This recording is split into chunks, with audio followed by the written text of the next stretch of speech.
all about yeast. So, pag-uusapan lang natin dito sa video na ito ang tungkol sa yeast for baking. Hindi tayo magdadive into science behind kung bakit umaalsa ang isang tinapay. Para saan ba ang yeast? Ang yeast kasi ay maraming pinagkagamitan. Ginagamit siya syempre specifically sa tinapay. And then, ginagamit din siya sa paggawa ng alak. If you're planning to make a beer or wine, nilalagyan din siya ng yeast. So, ay kumakain ng tinapay, may maaamoy kayo na yeast kapag sobra siya sa yeast o kaya naman overproof. So, mamaya ipapakita ko sa inyo kung anong itsura ng isang buhay na yeast at ano yung itsura ng napatay na yeast. Kasi very crucial ang pag-bake ng tinapay. Hindi naman ako expert. I'm not saying na expert ako, pero kasi sinasabi ko ito based on my experience. Lahat ng mistake ko before, ito lang yung isi-share ko sa inyo. So, base sa aking pagkaka-research, maraming klase ang yeast. Pero ang pinaka-main na yeast na meron ay fresh, active dry yeast, at saka instant dry yeast.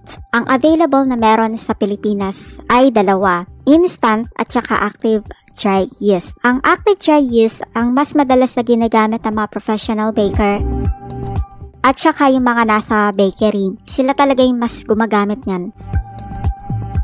So, hindi ako sure kung saan makakabili ng fresh yeast. So, pag-uusapan na lang natin si active at saka si instant dry yeast. So, may pagkakaiba ba silang dalawa? May papakita ko sa inyo na picture. Ito yung picture na papakita ko sa inyo. Yan, yung isa dyan ay instant at yung isa dyan ay active. So, instant at saka active. Makikita nyo kaagad ang kanilang pagkakaiba, hindi ba? Yung isa mapino, yung isa medyo malalaki ang kanyang mga granules. Para siyang ginisa mix, para siyang magic sarap. Basta lahat ng mga seasonings na nilalagay nyo sa ulam. Ganon-ganon siya. Malalaki ang kanyang mga granules. Diba? So, sa dalawa na yan, may pagkakaiba ba sila? Sa itsura pa lang may pagkakaiba sila, hindi ba? So, sagutin natin kung may pagkakaiba ba silang dalawa. Wala silang pagkakaiba actually. Instant at saka active dry yeast. Pareho lang sila na yeast. Kaya lang kapag ilalagay nyo na siya sa harina mixture nyo, all-purpose flour mixture nyo, doon po mapasok yung pagkakaiba nilang dalawa. Kailan sila nilalagay?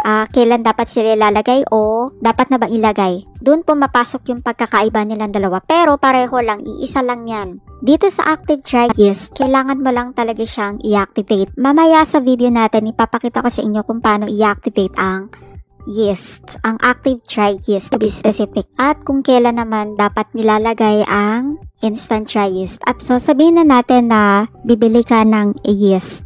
Saan makakabili?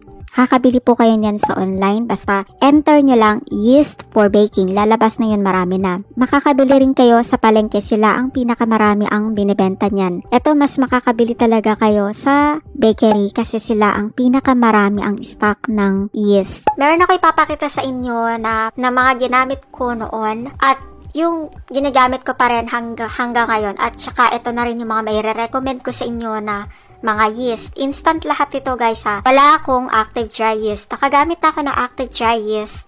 Yung tingi-tingi pero hindi pa ako nakagamit nung isang pack na katulad ng ganito. So ito yung mga nagamit ko na inatas. Yung picture kanina makikita ninyo, di ba? Merong malalaking granules at merong mapino. Sa dalawa na yon, alin doon ang instant saka active dry yeast? Yung mga malalaki ang granules, yan ang active dry yeast. Yung isa naman ay hindi maliliit, mapino. Para siyang asin, iodized salt o kaya asukal. Kung hindi lang kulay brownish ito, mapagkakamala mo itong asin without touching it. Alam mo yun, pag titignan mo lang siya, mapagkakamala mo talaga siya na asin o kaya asukal. Ganun siya kapino. Ang instant dry yeast ay ganun kapino. So, bago tayo mag-start guys, gusto ko lang din ulit sa inyo i-explain sa inyo kung anong klaseng warm water ba ang kailangan natin. Para sa akin, the more ako na napapaso, ay mainit na yon. So, ayun nga. So, move on na tayo. Let's test our yeast. Ang gagawin lang natin yan para tayo magtitimpla ng kape or gatas. Meron din tayong yeast. So, To be clear, ang yeast na nakikita ninyo is instant dry yeast. Hindi po siya active dry yeast at lalong hindi siya fresh. Meron din tayong timer. Pwede kayong gumamit ng phone or relo. Basta timer. Then meron din tayong warm water. Meron tayong stirrer. Meron din tayong bowl kung saan tayo magte-test. Ito, unang test lang natin ito. So, tutunawin lang natin yung sugar sa warm water. I-stir natin yan. Tapos, lagay natin yung ating yeast.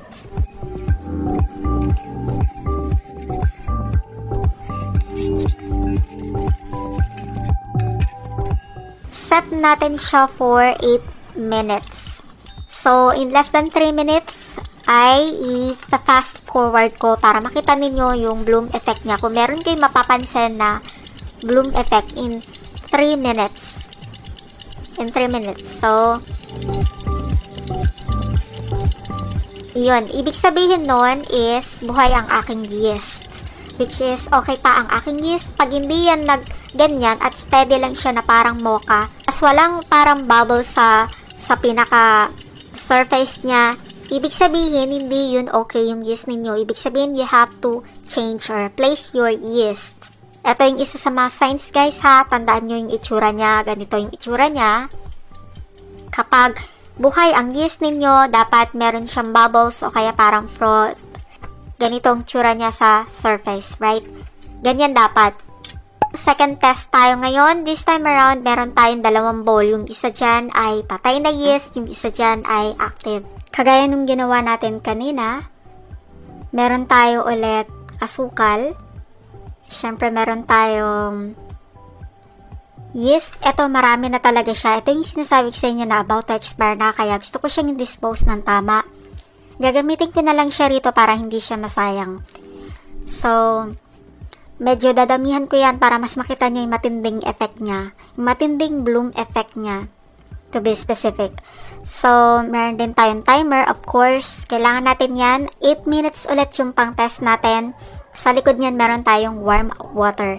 So, lalagyan natin each of this bowl ng tig-6 na tablespoon ng warm water. Pantay na lang para pantay sila na aalsa. Kung aalsa yung isa or kasi yung isa dito, guys, sinadya ko na intentional, nilagyan ko talaga siya ng asin para makita ninyo yung kung sino ang patay na yeast at kung sino yung buhay na yeast. Okay? So, may makikita kang differences sa color, ha? Baka questionin nyo ako doon. Nilagyan ko talaga intentional para lang makita nyo. Kasi isa lang naman yung ginamit ko na yeast.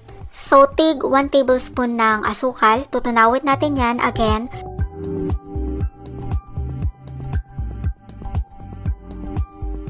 Ganun din ang ating instant dry yeast.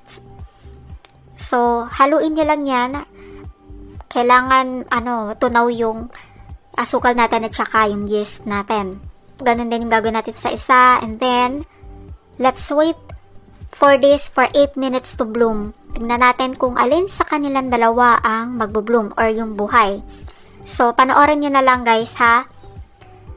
Observe niyo kung sino sa kanila ang magbo-bloom. So, isa-fast forward ko siya para makita niyo yung kanilang pagbabago. So, ito yung isang fun part. Kapag nag-test kayo, tinitignan niyo, ay, parang may buhay pala itong yeast. So, pa-fast forward natin siya, ha? To less than 3 minutes lang muna natin. Kasi para sa akin, ang aking basis, kapag wala pang 3 minutes, tas hindi siya nabuhay, ibig sabihin, hindi okay yung yeast natin. So, yun yung aking basis. Pag wala pa siyang 3 minutes or tapos na yung 3 minutes, ganun pa rin siya, steady lang siya na ganun, itinitigil ko na, alam ko na hindi okay yung yeast ko. Pero meron ding yeast na talaga lang na matagal siya mag-bloom. Pero para sa akin, kailangan in less than 3 minutes, magbo-bloom na siya. So, makikita ninyo in less than 3 minutes. See that, guys? So, babagalan natin siya ulit, ha? Ito yung normal speed. Makikita ninyo. Makikita ninyo na ang kanilang differences. So, bibilisan ko siya ulit hanggang matapos yung 8 minutes. So, you see, nag-bloom siya na nag-bloom. So, alam nyo na kaagad kung alin dyan ang buhay at hindi. So, di pa ako makontento, isara natin yung ilaw ko sa kabila. So, kita nyo kagad, 'di ba? Pag walang ilaw, pero dito sa side kasi may ilaw, hindi ko naman siya pwedeng isara yung ilaw kasi hindi nyo na makikita. So, magba-brown out tayo nun. So, kikita ninyo ang kanilang differences kaagad-agad. Meron siyang bubbles sa kabila. Tatest ko ulit siya ng another 20 minutes. This time, 20 minutes na para mas malala yung kanyang bloom effect. So, you see, bibilisan natin ha. You see, may bubbles right na nangyayari. Ayun. Yung isa, tinatry niya mag-catch up. Kaya lang, hindi siya maka-catch up kasi nilagyan ko na yun ng asin. Kailangan ganun para makita nyo talaga yung buhay na yeast at saka yung hindi buhay na yeast. Ganito ang itsura ng buhay na yeast, guys ha. Ayan, hindi ko na tinapos yung buong 20 minutes. Parang 18 minutes lang kasi naipakita ko naman na sa inyo yung kanilang pagkakaiba, yung buhay na yeast at saka yung patay na yeast. So, yan. Tingnan nyo na lang. May bubbles siya. So, you see? Diba? Kita ninyo? Diba? Ang lalim ng kanyang diba? Pagkaka-bloom. Habang yung isa, parang naka 2 inches or 2 to 3 inches yung kanyang inalsa. So, you see? Ipapakita rin ako sa inyo na dough. Ganito ang magiging tsura ng dough ninyo kung kunwari nilagay ninyo siya sa dough ninyo or sa harina mixture ninyo tas hindi nabuhay yung yeast ninyo. Steady lang siya na bilog kahit anong ganda nung pagkakamasa ninyo, pagkakanid ninyo kung hindi naman buhay ang yeast ninyo, ganito lang siya, steady lang siya na ganyan kaliit. Kung paano niyo siya tinorm na pabilog, tapos binilikan niyo siya after 1 hour, ganyan pa rin siya, ibig sabihin talaga may problema yung yeast ninyo. Pero kung maganda ang yeast ninyo, buhay ang yeast ninyo, ganito siya, magdo-double in size siya. So you see guys, cute diba? Ito ang itsura niya, diba? Nakita ninyo? So, ganito natin itetest ang ating active dry yeast. So, this is also how I store my yeast. Sa aking Instagram, may nag-DM sa akin kung paano ba mag-store yeast. So, ganito sa akin. Ang gagamitin ko pala ngayon is Soft Instant ulit ako instead na Angel. Next time na lang tong Angel. So, Soft Instant ulit ako. So, ito yung, dito ko ilalagay ang aking yeast. Glass jar. Pwede naman kayong gumamit ng plastic jar. So, dito sa aking lid, meron kayo nakikita masking tape. So, ito yung para sa akin ang perfect na paglalagyan ng yeast. So, bubuksan lang natin yan and then ilalagay ko yung yeast dyan. Mismo sa loob ng glass jar na yan. Ayun, sinusulat nga natin kung kailan yung expiration para malaman natin kung kailan yung expiration at kung kailan ko siya i-dispose. Para alam ko na rin kung kailan ako dapat magpalit ng yeast. So, ang point lang naman nito is kailangan secured and at the same time hindi siya napapasukan ng hangin or hindi rin siya naaarawan. So, ako gustong-gusto ko itong ilagay sa freezer instead na sa ref. For me lang naman, mas na-prolong niya yung lifespan ng aking yeast kaysa nakalagay siya sa labas ng ref. Kasi nga, diba, sa Pilipinas, napakainit. Kaya, mas safe siya. It's better to be safe than sorry kapag nilagay mo lang siya somewhere in your house. Kasi sa Pilipinas talaga, again, mainit. Hindi natin sure kung safe ba siya doon. Pero, pwede naman yan kasi yung mga bakery nakikita ko, parang nilalagay lang nila somewhere sa loob ng malamig na room. Basta, room temperature lang siya. Hindi naman kailangan na sobrang lamig. Basta, ang importante, hindi siya mainit, hindi siya parang pugon.